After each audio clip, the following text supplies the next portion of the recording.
Assalamualaikum warahmatullahi wabarakatuh. Baik, di sini saya ingin menjelaskan teori yaitu tentang konseling ego. Pandangan teori konseling ego terhadap manusia. Teori konseling ego dipopulerkan oleh Erikson. Konseling ego sendiri memiliki ciri khas yang lebih menekankan pada fungsi ego. Di mana di dalamnya konseling ego memiliki kegiatan yang bertujuan untuk melatih ketentuan ego. Karena ego yang bermasalah adalah orang yang memiliki ego yang lemah.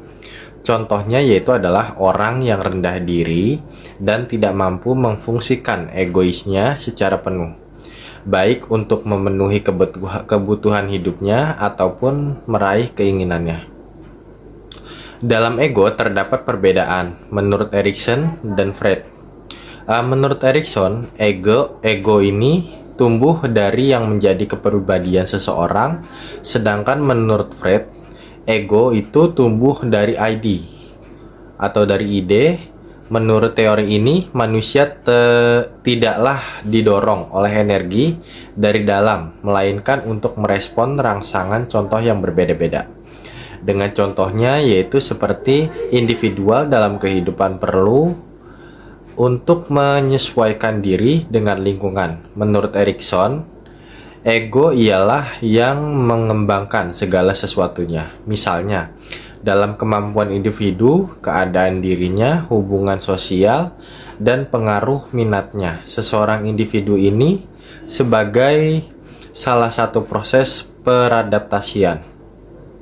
Maka sudah dapat dipastikan bahwa seseorang bisa mendapatkan tergantung dari ego masing-masing manusia, karena kita bisa menyamakan ego kita sendiri dengan orang lain.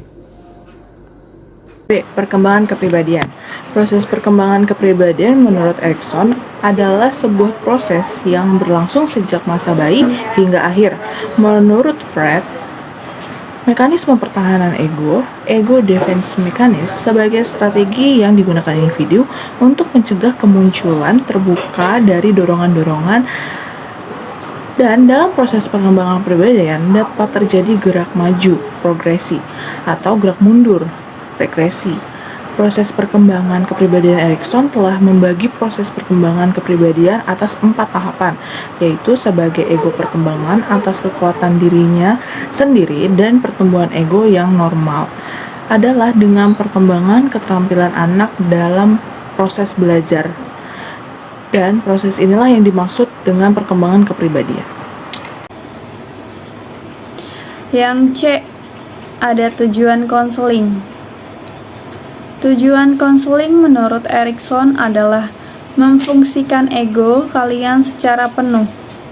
Tujuan lainnya adalah melakukan perubahan-perubahan pada diri klien sehingga terbentuk coping behavior yang dikehendaki dan dapat terbina agar ego klien itu menjadi lebih kuat. Ego yang baik adalah ego yang kuat, yaitu yang dapat menyesuaikan diri dengan lingkungan dengan di mana dia berada.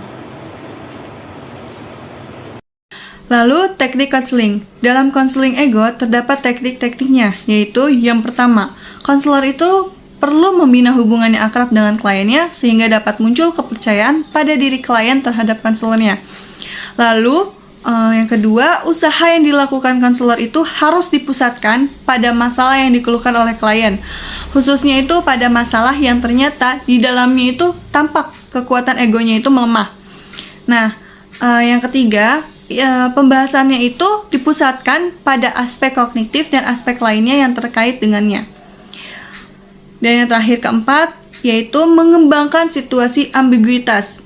Ambiguitas itu keadaan bebas dan boleh kemana saja dan tidak dibatasi, tidak dihalangi, ataupun tidak dihambat-hambatkan. Selanjutnya, saya akan melanjutkan penjelasan teknik konseling. Konselor memberi kesempatan kepada klien untuk memunculkan perasaan yang ada dalam dirinya.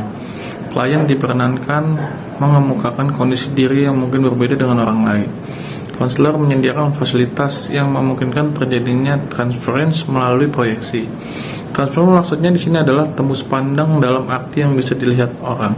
Pribadi yang transparan adalah pribadi yang mengizinkan orang lain melihat pribadinya, sedang proyeksi adalah mengemukakan sesuatu ada pada diri sendiri. Pada saat klien transparan, konselor hendaknya melakukan kontra transparency.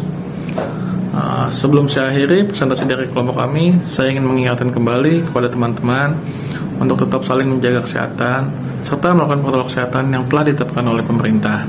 Dan begitu, semoga kita selalu diberikan kesehatan oleh Tuhan Yang Maha Esa. Sekian dan terima kasih.